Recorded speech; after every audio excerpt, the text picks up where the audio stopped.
Padilha. Vê-lo, viu, Fábio? Poxa, tava com saudades de também, você, viu? Eu também. Essa coisa de ajustar aí os dias da semana, ficar das aulas, tudo. Mas que bom estar aqui, poder conversar com as pessoas, viu, Fábio? Tirar as dúvidas que o pessoal tem aí sobre saúde. E como tem, viu? E como tem o pessoal aqui, cada vez que muda assim o tempo, né? A época do ano, né? A época do ano, começam a vir aquelas dúvidas sobre uma série de questões. Já vou começar com pergunta, Vamos posso? lá, pode começar. Então, vamos lá, vamos para Marcelo Lima, de São Paulo. Ele diz assim, doutor Padilha, qual que é a diferença entre gripe e resfriado? Essa é uma pergunta boa, né? Porque às vezes a gente trata como se fosse a mesma coisa, né? Na verdade, é uma diferença quase só da gravidade. Quando são quadros, os dois são quadros muito parecidos, em geral são quadros virais, que provocam infecções nas vias respiratórias superiores, que a gente fala, né? Então, aqui na mucosa nasal, orofaringe, e são quadros onde o pessoal costuma dizer o resfriado é causado por um vírus um pouquinho mais leve, ou porque a pessoa já tem uma defesa do corpo maior em relação a esse vírus, né? Ou porque é um vírus que, do ponto de vista patogênico, da capacidade dele em gerar doença, ele é mais leve, menos agressivo do que um vírus mais agressivo, são chamados vírus da gripe, né? E ficou muito conhecido os vírus influenza, que podem causar gripes extremamente graves, inclusive levando a óbito das pessoas. Então a diferença tem mais a ver com a gravidade, mas o agente que causa é um vírus diferentes, mas são vírus, né? E os cuidados também são da mesma forma, né? Você não tem um medicamento antibiótico específico para acabar com o vírus, né? Você tem antivirais que podem ser utilizados nas gripes mais fortes, né? No caso da influenza, sempre, se a pessoa tem algum fator de risco, começa a demonstrar sinais mais graves, tem que receber o oseltamivir, que é a medicação mais indicada, mas o principal cuidado são cuidados gerais, lavar bem as vias respiratórias, né? Ter preocupação de não ter risco de uma infecção bacteriana associada. A gente pode utilizar aqueles... Soro fisiológico? Deve usar, Fábio. Pode usar? O soro fisiológico, né? Que é vendido às vezes com o nome de rinossoro, são produtos muito positivos, soluções fisiológicas, né? Que na prática é fazer uma espécie de lavagem nasal. O que você está perguntando, às vezes as pessoas utilizam outros medicamentos que têm um efeito de fazer o que a gente chama de uma vasoconstricção, ou seja, fechar um pouco os vasos da mucosa nasal e com isso reduzir o corrimento nasal, mas que são medicamentos que podem gerar uma certa dependência, ou seja, podem ser agressivos e, sobretudo, crianças não devem utilizar de forma nenhuma. Então, o mais recomendado para utilizar são as soluções fisiológicas. O soro fisiológico, que você faz uma espécie de limpeza nasal, é muito positivo, porque quanto mais você limpa essa secreção, você tem risco menor de complicar esse resfriado ou mesmo a gripe. Quais são as complicações possíveis, né? Você tem um quadro de sinusite, que é a infecção dos seios da face, que são como se fossem buracos que a gente tem aqui nos ossos da face, ou até quadros pulmonares, a pneumonia, que preocupa cada vez mais. Então, por isso, o uso de soluções fisiológicas é muito positivo e quantas vezes no dia quiser utilizar, não tem restrição da utilização delas. Olha só, eu vou fazer uma pergunta aqui que vem de Gentil do Ouro, Bahia. Olha só, Gentil do Ouro, Bahia. Conhece lá? Não conhecia, estou conhecendo. Eu também nunca tinha ouvido falar. Gentil do Ouro, Bahia. O Biratã Almeida pergunta, Padilha, existe uma glândula na boca que fica exalando um mau cheiro? Ela fica com uma massa branca. Como tratar essa questão do mau cheiro? Olha só, viu, Gentil? Você precisa ver primeiro se tem alguma infecção bacteriana associada, né? É muito comum o que você está contando que possa ser uma infecção bacteriana associada. Então, a primeira observação é se isso estiver acontecendo, se tiver um grau de inflamação mais importante, talvez tenha que utilizar antibiótico, medicamentos direcionados para essa infecção. Em geral, vai ser uma infecção bacteriana que o mais comum são germes comuns que estão na nossa boca. Esses germes que dão um cheiro mais forte, em geral, são germes que a gente chama de bactérias anaeróbias, que é muito comum estarem presentes na nossa boca. E é muito comum também, às vezes, isso está associado a uma infecção na arcada dentária, né? São abscessos dentários, aquelas cáries que ficam mais importantes, tratamento de canal, é muito comum estarem associadas a isso. Então, a conduta é, primeiro, observar se de fato, né, se tem uma infecção, tem um acometimento dentário, ou se já pode ter um abscesso em uma dessas glândulas, observar exatamente isso, se tem que fazer algum tipo de intervenção odontológica, às vezes drenagem e o tratamento com antibiótico. A Ailana de Belo Horizonte, Padilha, ela está fazendo uma pergunta interessante sobre a vacinação contra o influenza. Durante a gravidez, protege a gestante, o feto e até o bebê recém-nascido até os 6 meses? Muito importante a sua pergunta, viu, Ailana? Não sei se você já foi gestante ou está planejando em ser ou é uma avó. É muito comum as pessoas terem essa dúvida quando começa a campanha de vacinação. Campanha de vacinação contra a influenza geral a gente começa aqui no Brasil no primeiro semestre, antes de começar o inverno. A gente espera a chegada, né, da circulação dos vírus que circulam no hemisfério norte no final do ano, que é o inverno do hemisfério norte, circulam para o Brasil no primeiro semestre e é muito importante a vacinação da gestante, exatamente por isso que você falou. Primeiro porque protege a gestante e ao proteger a gestante está protegendo o bebê que ainda está dentro da gestante, né, o feto que ainda está sendo durante a gravidez, porque se a gestante não tem um quadro infeccioso mais grave, além, né, dela correr risco da sua própria vida, ela está colocando em risco a vida do bebê e essa proteção que a gestante ganha, ela dura por um período prolongado enquanto estiver fazendo o aleitamento materno para o bebê. Então, protege duplamente não só a gestante, mas o bebê. Então, é muito importante. Um dos quadros mais comuns, né, as situações de risco mais comuns nas epidemias de influenza é exatamente os quadros graves e óbitos entre gestantes, ou às vezes a gestante pega uma influenza grave e ela não morre, mas o bebê acaba morrendo. Então, a vacinação é muito importante na gestante no período de proteção para a epidemia da influenza, que é no começo do primeiro semestre. Mais uma pergunta também bastante interessante, é do Jair Júnior, de Londrina, no Paraná. Ele fala: boa noite, Fábio, boa noite, doutor Padilha. Há 2 anos, no inverno, eu pego pneumonia. Olha só. Esse ano eu tomei a vacina contra gripe e pneumonia, mas mesmo assim eu tive uma leve pneumonia. Isso é normal? Eu faço academia, pratico esportes e não posso tomar friagem, que eu já acabo me sentindo mal. É importante observar se tem alguma alteração na sua imunidade. Não é normal uma pessoa ter 2 quadros de pneumonia por ano. E mesmo com todo o esforço que você fez, muito importante ter tomado a vacina. Você viu que foi importante ter tomado a vacina, teve menos quadro de pneumonia, uma pneumonia mais leve. Mas é importante observar, às vezes, a sobrecarga da atividade física, acontece muito isso, né? Como atletas que têm uma sobrecarga da atividade física, perdem muito tecido adiposo, acabam tendo uma redução da sua imunidade. É muito comum os atletas de alto rendimento ter um pequeno contato com friagem, como você falou. Na verdade, não é por causa do frio em si, mas é por conta da circulação dos vírus, dos agentes infecciosos mais comuns nessa época do inverno, desenvolver um quadro infeccioso. Então, eu acho que seria muito importante você observar se, às vezes, o excesso de atividade física, se não está prejudicando a sua própria imunidade, né?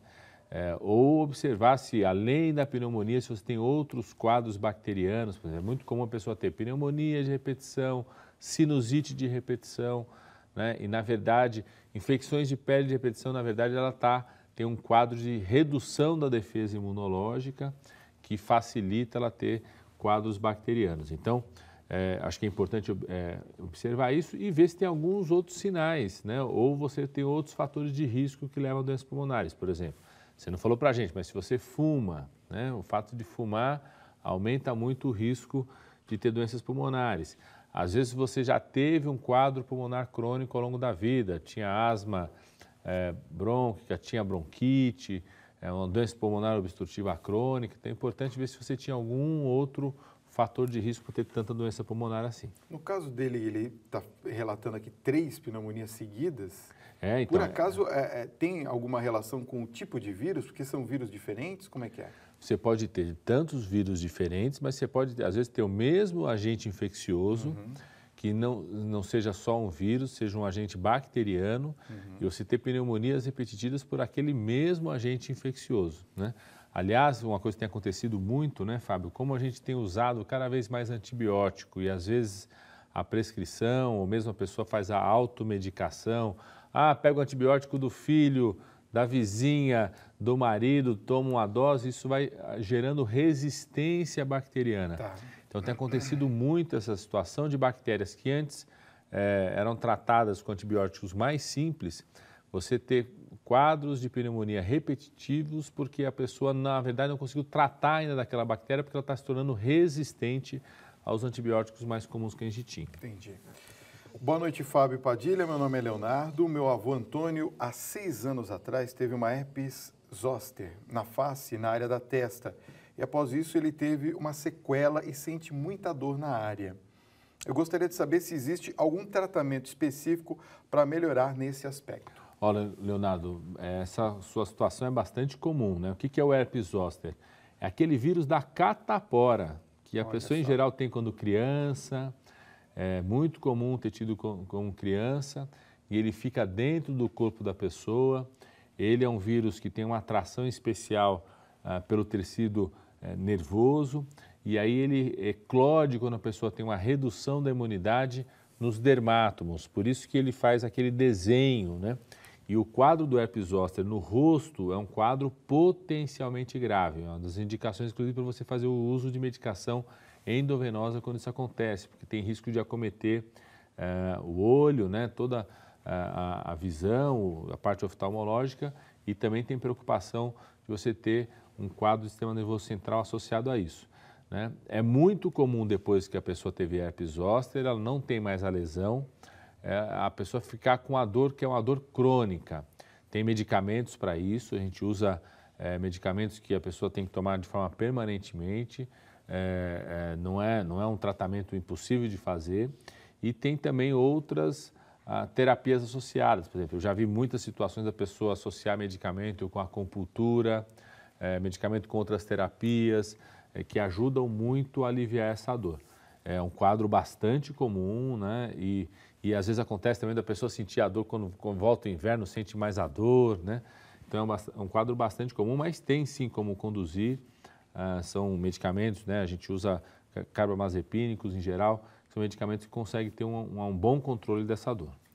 Olha, a pergunta agora vem de Vargem Grande Paulista, da Ângela Maria. Ela fala assim: boa noite, Fábio, boa noite, Padilha. Eu estou com uma dúvida se eu tenho bronquite. Quais são os sintomas dessa enfermidade e como os pais podem diferenciá-la de um resfriado comum? Olha, Ângela, é bem diferente. O resfriado comum é um quadro agudo, ou seja, a pessoa teve contato com algum tipo de vírus, tem sinais de corrimento nasal, pode ter um pouquinho de tosse, não tem mais do que isso, não tem uma falta de ar importante. Esse é o chamado resfriado comum, que é um quadro viral. A bronquite, a pessoa tem um quadro crônico, ou seja, não é um quadro agudo que vai lá, teve aquela infecção viral, desaparece e não tem mais. A pessoa tem um quadro recorrente e tem a bronquite é uma inflamação contínua, né, dos brônquios, que são como se fossem os nossos canos aqui que levam ar pelo pulmão. E é muito comum quando dá aquele chiado, né, que você ouve o chiado do pulmão, que é uma broncoconstricção, constricção dos brônquios, né? E a condução disso, o tratamento disso, é um tratamento mais crônico. É muito comum a pessoa ter que tomar medicamentos de forma crônica, ou às vezes ela é controlada e quando tem uma infecção respiratória, seja viral ou bacteriana, tem uma piora da crise, tem que tratar de forma aguda, recebe medicamento por alguns dias, depois volta a controlar. É muito comum, por exemplo, a bronquite, quando é criança, adolescente, ter dificuldade de fazer atividade física, ao mesmo tempo tem que estimular para fazer, né? Porque é importante a pessoa fazer como se fosse uma terapia respiratória nesse sentido, mas são quadros bem diferentes. Um é agudo, que é o resfriado, e outro é a bronquite, que é um quadro crônico que precisa de tomar medicação ou conduzir o tratamento de forma permanente. Olha só, a pergunta agora é da Irani, E ela fala uma coisa que talvez sirva para outras pessoas, porque eu vi aqui algumas perguntas a esse respeito. Ela diz que mesmo tomando a vacina, Padilha, ela está sempre gripada e sempre com uma tosse muito persistente e o nariz entupido. Ela está dizendo que, em alguns casos, é tão grave que ela não consegue engolir a saliva. E o otorrino que ela visitou disse para ela que ela não tem absolutamente nada. Ela está perguntando se isso tem consequência por conta da vacina, ou seja, de ter piorado essa situação que ela está enfrentando. Ó, Irani, assim, uma coisa que eu posso te dizer com certeza do que você está falando é que não tem nenhuma relação com a vacina. A vacina para a gripe é uma vacina que ela não é feita de vírus vivo, como acontece, por exemplo, da vacina da febre amarela, que a pessoa pode tomar a vacina e desenvolver a doença da febre amarela. A vacina da gripe não tem risco nenhum da pessoa desenvolver um quadro gripal. O que acontece muito no caso da vacina da gripe, quando a pessoa recebeu a injeção da vacina, ela já estava em contato com o vírus da gripe ou um vírus de resfriado, ou pode ter um quadro gripal menos grave, um pouquinho mais leve. O que você conta para a gente lembra muito situações onde a pessoa tem um quadro crônico de inflamação das vias aéreas superiores e que é muito comum ter relação alérgica com isso. Então, a minha sugestão é que você investigasse se o que causa isso, essa situação de como se fosse um resfriado, do corrimento nasal, às vezes de falta de ar, de não conseguir engolir a saliva, de ter um quadro de inflamação dos seios nasais, da sinusite, não tem associação com algum fator de exposição alergênico. Ou, às vezes, pó em casa, tem muita cortina, observar como é que é a sua casa, o local onde você trabalha, é muito comum estar associado ao local de trabalho também. Então, a minha sugestão seria investigar um pouco mais por essa área e o seu otorrino pode ajudar muito nisso. A Vera César, de Cajazeiras, lá na Paraíba, está nos acompanhando. Ela fala: boa noite, Fábio e doutor Padilha. A minha filha sente constantemente crises alérgicas. Muitas vezes a viseira no nariz, tosse, coriza e dores de cabeça. Ela está perguntando se isso é sinusite ou se é um problema alérgico. Olha, um grande abraço a todo mundo de Cajazeira. Provavelmente são as duas coisas, né? A sinusite, o que é a sinusite? É uma inflamação nos seios da face, né? Nos seios nasais que a gente chama. Que ela pode ser desencadeada por um quadro infeccioso, né? Uma sinusite viral, uma sinusite bacteriana, um quadro irritativo tóxico, às vezes foi um inalante, algum produto que a pessoa aspirou e causa essa inflamação nos seios da face, né? Ou um quadro alérgico. E é muito comum ter essas três coisas associadas, ou pelo menos a pessoa ter um fator alérgico e ter uma infecção respiratória que desencadeie disso. Então, é muito provável que tenha as duas coisas associadas, sobretudo quando você tem a situação muito crônica, repetitiva. E é por isso que é importante ver o ambiente da casa, né? Às vezes é um animal, às vezes é cortina, às vezes é a poeira. Nessa época da primavera começa a ter flor, então florescer, tem muita gente que tem alergia ao pólen, então tem situações como essa que podem desencadear um quadro como esse, né?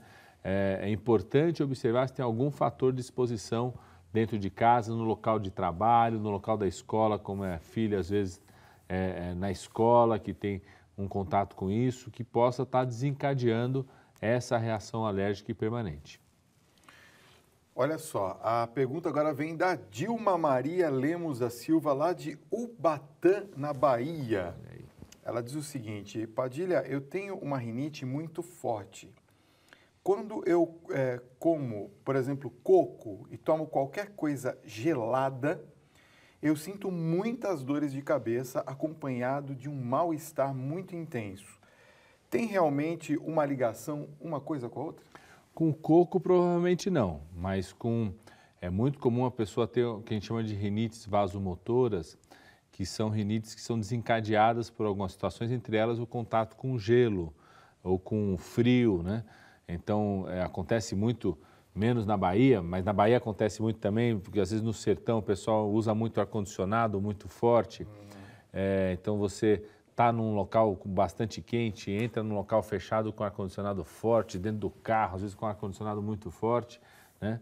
E aí a pessoa começa a desencadear corrimento nasal. Então, isso é muito comum existir.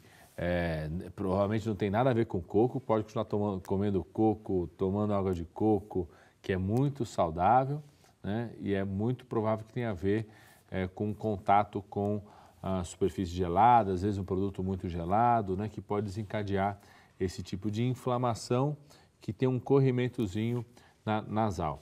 O ideal é você evitar essa situação e observar se tem algum outro fator que desencadeia isso. É muito comum você ter outros fatores alergênicos que estão desencadeando isso. Então, às vezes você associa ao frio, ao gelado, mas na verdade, às vezes é algum tipo de pó, algum inalante, algum produto que você acabou inalando que pode estar desencadeando essa rinite.